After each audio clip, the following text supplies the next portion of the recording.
Hello, you lovely people. Today we're on a brilliant mission, a quest for the perfect glass of carrot juice. It's one of nature's real beauties, isn't it? That vibrant orange colour, that sweet, earthy taste, like sunshine in a bottle. Full of vitamins, great for the kids, and just a proper good start to the day. I've always believed the best food is simple food, made with love and fresh ingredients.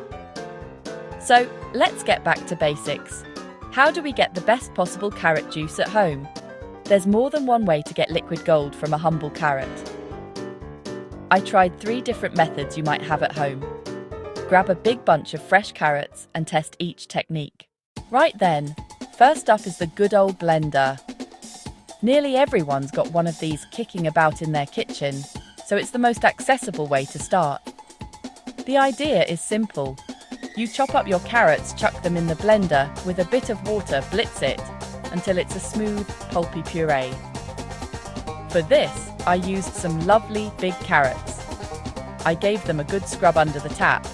No need to peel them, the good stuff is in the skin. I chopped off the tops, then the bottoms. Roughly chopped into smaller chunks, so the blender wouldn't have to work too hard. It's all about being kind to your kit. Into the blender they went along with about half a cup of cold, filtered water. I popped the lid on, cranked it up to high and let it go. Whiz, bang, wallop. The noise was pretty immense, a proper racket, but in less than a minute, I had a thick, bright orange, pulpy concoction. It looked more like a carrot smoothie than a juice at this point. The texture was thick, almost like a baby food puree. The next and most crucial step for this method is to separate the juice from the pulp. This is where you need a bit of patience and some old-school elbow grease, my friends. I placed a nut milk bag, a fine mesh sieve, or even a clean tea towel over a large bowl and poured the carrot puree into it. Then, the fun part began. I gathered the top of the bag and started to squeeze. And squeeze. And squeeze. You really have to put your back into it to get all that lovely liquid out. The juice that trickled into the bowl was a beautiful deep orange, but the process was a bit messy. My hands were completely orange. The resulting juice was a little bit cloudy and had a slightly thicker mouthfeel than I expected, with some very fine sediment. Let's be honest, while you can definitely make juice this way, it's a proper faff. The 2-step process of blending and then straining is time-consuming and a bit messy. The cleanup wasn't too bad. Just the blender jug and the nut milk bag to rinse. But the juice itself wasn't perfect. It was tasteful for sure, with a fresh, sweet flavour, but it had a slightly gritty texture that I wasn't mad about. It's a good option if you're in a pinch and a blender is all you've got, but I had a feeling we could do better. On to the next contender. Next up, we have the speed demon of the juicing world, the centrifugal juicer. These machines are popular because they're fast and furious. They work by using a flat cutting blade that spins at a very high speed against a mesh filter. This process grates the carrots and flings the juice through the mesh by centrifugal force, separating it from the pulp. The big advantage here is the wide feed chute. I could pop whole medium-sized carrots straight in without much chopping at all. A quick wash, top and tail, and they were ready to go. Less prep time is always a massive win in my book. I switched the machine on and it roared to life with a hum like a jet engine. I started feeding the carrots down the chute. And pow! Juice started pouring out of the spout almost instantly, while the dryish pulp was shot into the collection bin at the back. It was incredibly fast. I juiced a whole pound of carrots in under a minute. It's a very satisfying process to watch. The juice that came out was a bright, vibrant orange, but I noticed it had a thick layer of foam on top.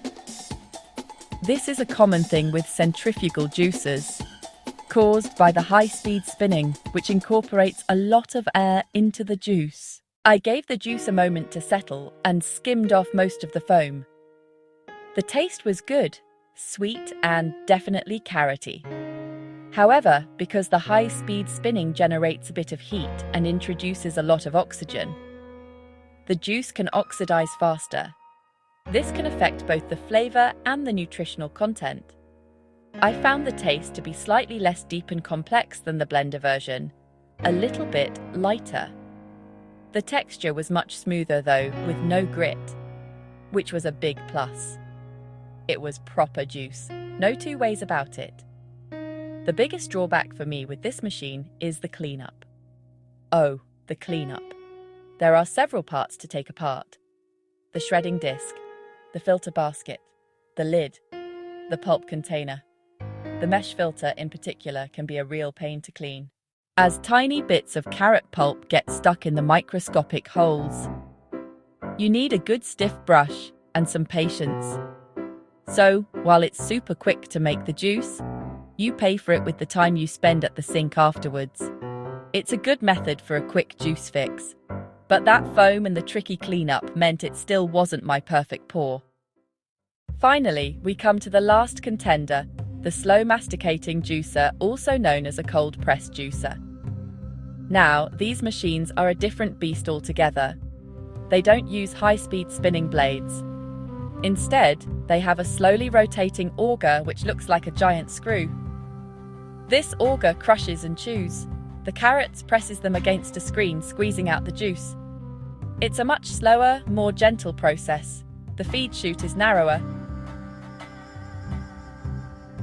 I fed the carrot sticks into the machine. It made a quiet, gentle crunching and grinding sound. It was calming. The machine slowly worked its magic. Juice began to flow. Beautiful, deep, incredibly vibrant orange, almost completely foam-free. On the other side, very dry, compact pulp was ejected. That dryness told me it was getting every last drop. The yield was noticeably higher than the other two methods I poured the juice into a glass. Simply stunning colour, deeper, richer, more intense. Virtually no foam, pure liquid carrot. Taste? Cooker. On another level. Flavour, more concentrated, sweeter. Smooth, velvety texture, no heat generated, very little oxygen introduced. Juice tastes fresher and holds more delicate nutrients, a clear difference, a wow moment. This was it, the one superior in every way, colour, taste, texture and yield. Now, what about the cleanup? Surprisingly, it was easier than the centrifugal juicer. The parts came apart easily, and because the pulp was so dry, it didn't cling to the components as much. Quick rinse under the tap. Gentle scrub of the mesh screen. Done in minutes. It's a bigger investment. It takes a little longer, but the results are absolutely worth it. This was the perfect pour. So, after a morning of blending, spinning, slow pressing, we have a clear winner, don't we? For me, the slow masticating juicer is the absolute champion. It delivered a juice that was simply perfect. Rich in colour, intensely flavourful, beautifully smooth, and it got the most juice out of my lovely carrots. While the blender is a decent backup, the centrifugal juicer is great for speed. If you are serious about your juice and want the best quality, then a cold press is the way to go. It's a brilliant piece of kit that really respects the ingredients, and you can taste that respect in every single sip. Now, once you've made your perfect juice, you want to look after it. The best way to store it is in a clean, airtight glass bottle or jar, filled right to the very top to minimize air contact. Pop it straight into the fridge, and it'll stay fresh and lovely for up to 48 hours. I like to make a small batch that'll do me for a couple of days. For a simple, rustic label, just get a little luggage tag, write the name of the juice and the date you made it, and tie it around the neck of the bottle. It looks great and reminds you to drink it while it's at its best. And how to serve this liquid sunshine? Honestly, it's absolutely gorgeous, just as it is, served chilled in a tall glass. The sweet, earthy flavour is a real treat. But if you want to mix things up, it's a fantastic base for other flavours. A small knob of fresh ginger, juiced along with the carrots, adds a lovely, fiery kick. A squeeze of fresh lemon or lime at the end can brighten it up and add a bit of zing. Or for a sweeter, creamier blend, try juicing 1 apple for every 3 or 4 carrots. So there you have it. The quest for the perfect carrot juice is complete. It's been a fantastic journey, and we found a method that is truly top-notch.